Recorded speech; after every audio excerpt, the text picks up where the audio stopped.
اس وقت آپ دیکھیے کہ اس وطن عزیز میں جو الحمدللہ 20 لاکھ سے زائد سنی مسلمانوں کے خون کے بعد ہمیں اللہ تبارک و تعالیٰ نے 27 رمضان کو دیا، لیکن آج افسوس کہ اس ملک کے اندر پاکستانی عوام سے احتجاج کا حق بھی چھینا جا رہا۔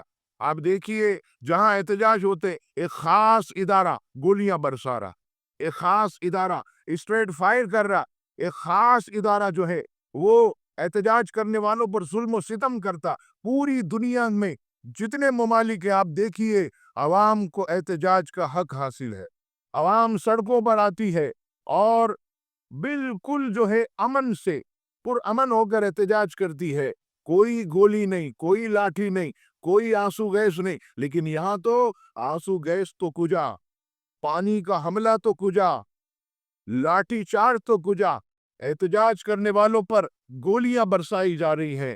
اس کے خلاف جو ہے وہ اس قوم کو اٹھنا ہوگا، اور ہمارے علماء، مشائخ اور جتنے لیڈر ہیں، یہ کسی سیاسی سماجی کوئی ان لوگوں کا ایشو نہیں ہے، یہ ہر مسلمان، ہر پاکستانی کا ایشو۔